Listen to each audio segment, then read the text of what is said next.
Welcome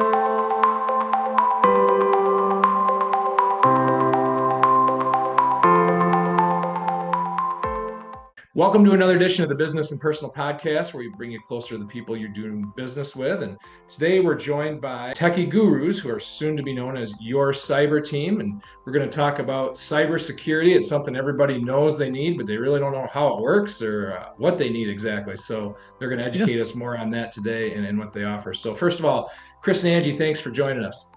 Oh, thanks for having us. Yes. So first of all, just kind of tell us, what it's like for you two to work together and what kind of led you to this point. Want to take this? You want me to? Every day is an adventure, I would say, working together. Yeah. You definitely have to have those boundaries of work and non-work. So it's great working together because we can always bounce ideas off each other and talk business, and it's great being in this together and watching something that we're building together. But it definitely can have its challenges at times, but boundaries, definitely, set those boundaries. Which is why I go to the office every day and she stays and I at work home from with home. Her dog. With her dog. I'm the techie person. Obviously, Angie is more the financial person, and we make obviously business decisions together. I run day-to-day operations with the company, so I lead the company, and then Angie's there, obviously, as an owner, and like I said, for financial decisions within the company. But yeah, everything we talk about, everything, sales, marketing, everything. So we're always communicating and everything from that. So, like Angie said, gotta have boundaries. Keep business, and then personal. I don't want to say I started the company as kind of like a joke, but it wasn't really a joke per se, but like, I don't know. I had the name just picked out, and it was just something. I was working as a consultant for a couple of companies, and I got an enterprise job as well. And it was just like, you know what? We can really provide value to small businesses and actually help them, and even some medium-sized businesses, and really help them, because we saw some of the things that were just happening. Like I saw people getting swindled, companies doing not really ethical and moral treatment of people. They were just ringing up bills. And that was originally how we started. And then as we kind of moved along, it was more like, okay, how can we be more proactive in providing IT services? We moved into that model. And then about 5 years ago, it was really just, we're making a change into cybersecurity because we saw what was coming. And all the investments we made in the company have been around cybersecurity and helping companies really make sure that be cyber resilient, make sure that one thing in their company doesn't end their business. So if somebody clicks on an email, it's a phishing email, it doesn't just end the business because of that. And that's a real threat to small businesses. Most people can't absorb that kind of hit. Yeah, I mean, it's scary stuff how you just, like you say, one click could change the entire path of a business. And you had mentioned small businesses earlier. You like working with small businesses, and they always face a lot of challenges as it is anyway.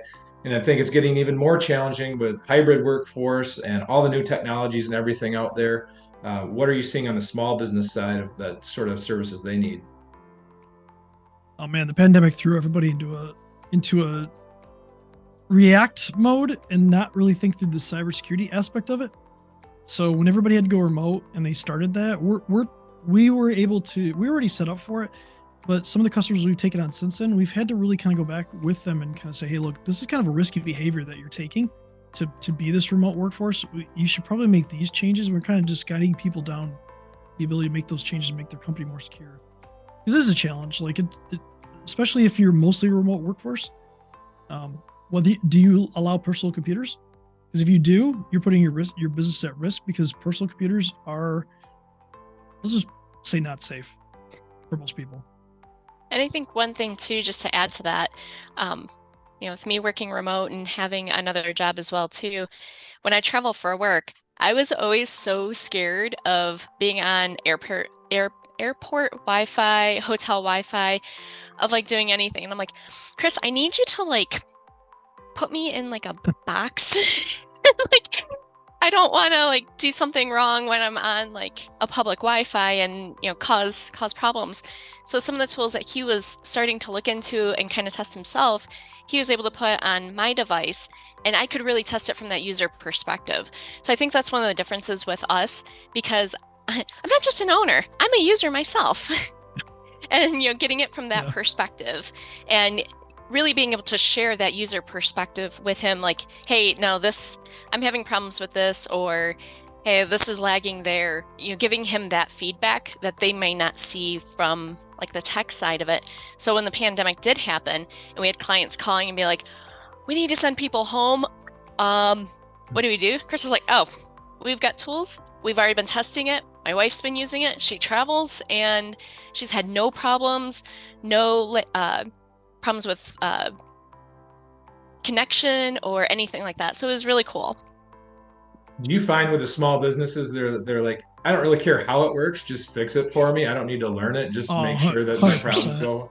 100%. Yeah, and then some of it's like, well, the one thing you'll never hear is, I don't care about the cost. That's always going to be the case, right? But right. Yeah, they like in some of the environments we go into, it's crazy. Like just the stuff that they got working, you're just like, why did you make this decision? And like, oh, we just hired somebody. They did this for us, and I'm just like trying not to have an aneurysm while I'm looking at it, and I'm like, oh, this is not good, guys. We got to address this. And I think that's the important thing with strategy. Strategy is so important in everything we do. I mean, we're talking business right now, but if you're not making a strategy for like how you want your company to operate and be resilient to like some level of cyber attack, then you're doing it backwards. Throwing tools at a problem doesn't solve it. Strategy is where you really need to be. And I think that's a really big thing that we focus on. And also, it's hard enough for people to wrap their head around IT and everything they need for that in general, but also like, who do they call, right? Like what makes you stand out and makes you kind of different that would attract people to you? Yeah, I think, like I said, I think the way that we sell is different because we focus on the cyber risk first before we even dive into anything. We don't even really talk tech really with the business owners or the decision makers. We want to figure out what the risk to the business is first before we even dive into anything. So we'll come in and we'll evaluate the business, policies, procedures, things that they're doing today, the tools that they're using today. We'll evaluate them. We can test them, and then what we do is we bring that data back to them and show them where it failed and where it excelled. And we're open about that. And like I've told people, you know what? They're doing a good job. We're probably not a good company to come in here and replace them because you already have somebody that's doing a good job. And I'm not afraid to say that about anybody. We want to bring the most value to our customer. So when we do that, we will actually pick and choose like what we can offer to them, and we won't offer everything to everybody.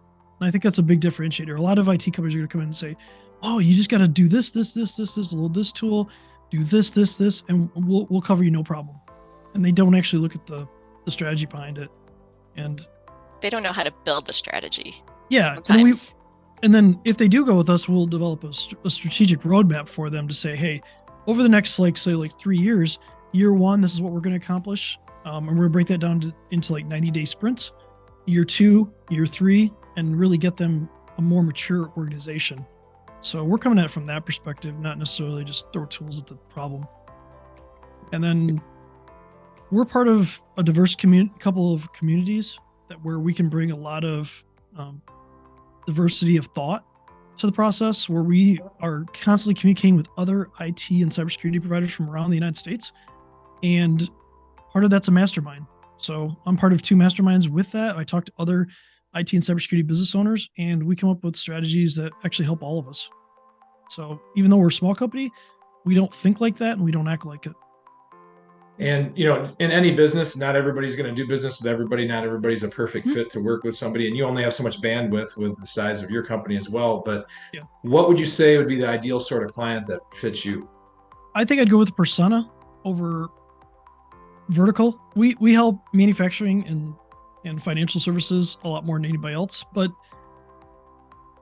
the way the company operates and thinks is probably more important to me. Like, do you value technology? Do you value security? Do you even value the idea of understanding the risk to the company? And if you don't, I'll know in the first time we talk, and I'll probably just end it right there. Because I'm not here to convince you that you need to do this. I'm here to guide you. And if we can't be a guide for you, then it's not worth going down that road. That's not to say that we won't talk to you again. We'll send you stuff and we'll market like every business will, but I'm pretty quick about that now. Something I've learned over the years, to where you can kind of read somebody really quickly and say, are they a really good fit? Because so much in IT and cyber is really the same between verticals, between companies. It's really, the baseline isn't that different. It's when you start getting into the weeds of the business and how it operates, that's where you start making changes. That's where it's different.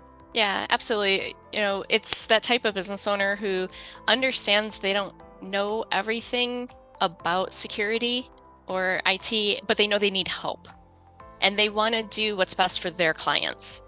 So unfortunately, we have come across some people that they don't see the value in implementing the cybersecurity strategies that Chris recommends, and they're putting all of their clients at risk. And so they're not the right fit for us. Yeah, nobody wants a situation where, oh boy, you're dreading that meeting, or you see that phone call come in and you're dreading that. So yeah, it's got to be the right fit from a personal standpoint for sure. Geographically, what's the best fit for a customer? I know you're based in Southeast Michigan, but how far of a range do you cover? We're in 8 or 9 states right now. So geographically speaking, nowadays, we're coast to coast.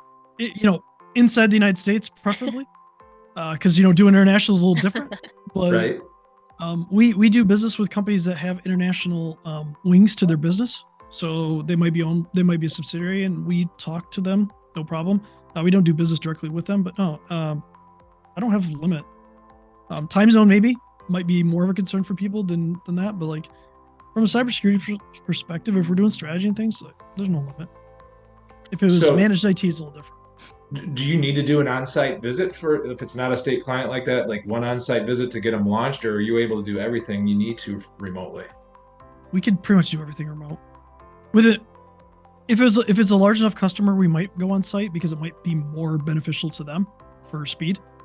But traditionally, no. As long as there's some systems in place, we can do it anywhere without even going on site. Okay. There is value in going on site though, if you want to talk about your physical security or like something like that, so we can at least get a physical look at it, and we'd make that determination together.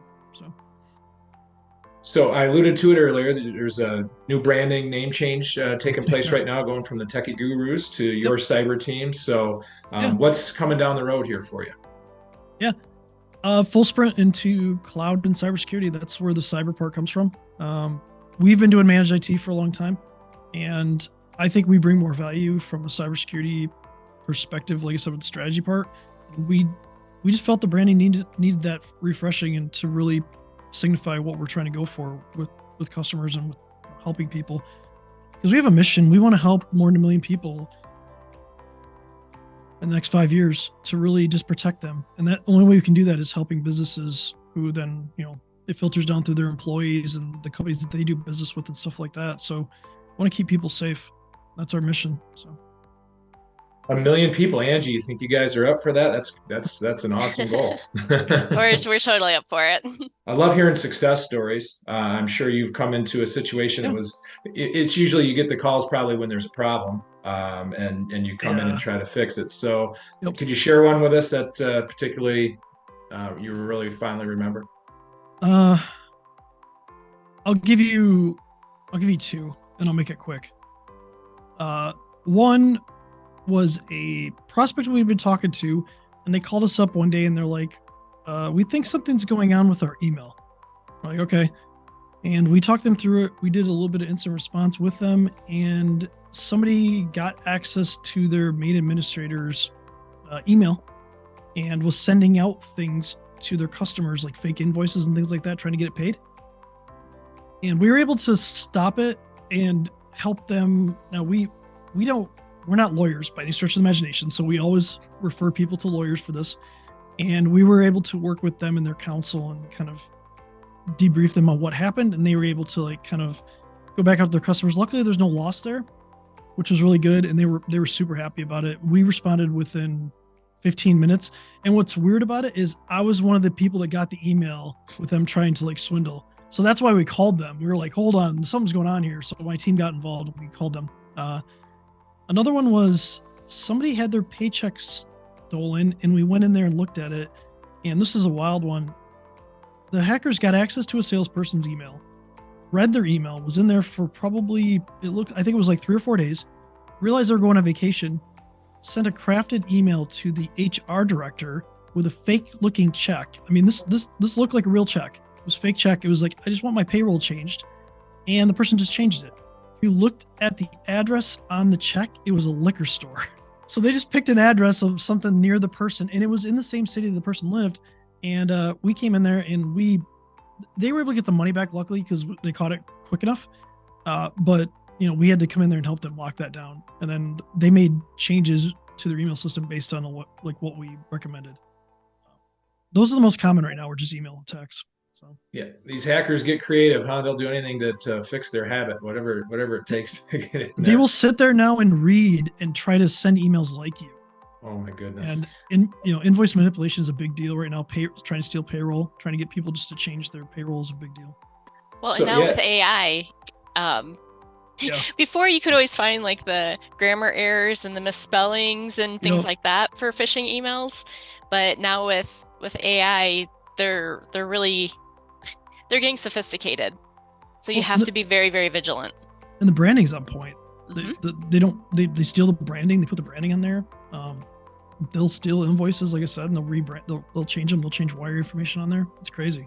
And I get all these emails. I get excited. ACH payment coming your way. Just click on this attachment. Mm-hmm. So maybe I should not click on those, huh? Yeah. And if you do notice something, 72 hours is what the FBI says. If you can do it within 72 hours, a lot of times you get the money back into business. But that's all you have. Yeah. After that, it's probably gone. Yep, and that's just time spent tracking something down when you could be working on your business that you shouldn't have to be doing that sort of stuff. So, well, if it's big enough, it could be catastrophic. Absolutely, that's the real problem. Absolutely. So, are you seeing the financial those sorts of things going after invoices and trying to fake people into paying things is one of the main things? Most common attack we see is take over somebody's email and try to do some level of manipulation like that. Yeah, that's the most common.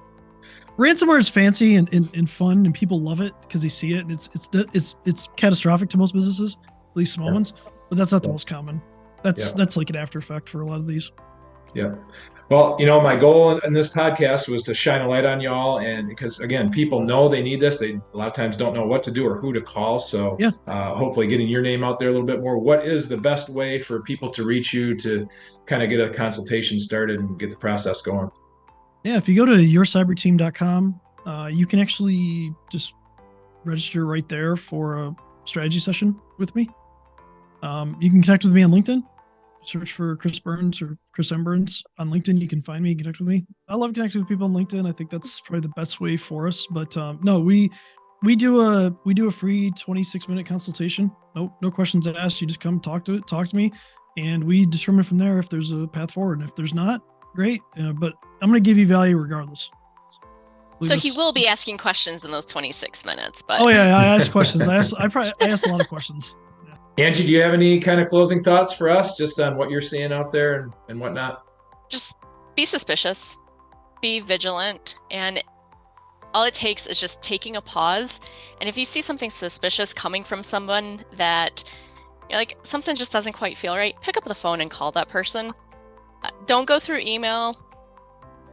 Pick up the phone or find a different mode of communicating with them, whether it's directly through LinkedIn, slide into their DMs, or Facebook Messenger or whatever, but find a different way of communicating with them just to verify, because it doesn't hurt to verify. So question a lot of things now and take the moment to verify. It'll save you a lot of time and stress in the long run. Well, hey, thanks again so much, Chris and Angie, for joining us. That's been another edition of the Business and Personal Podcast. All their contact information is on the screen here. Get a hold of the Techie Gurus, your cyber team, whatever you want to call them. They'll help you any way you need them. So again, thanks so much for your time today. Thank you. Appreciate it.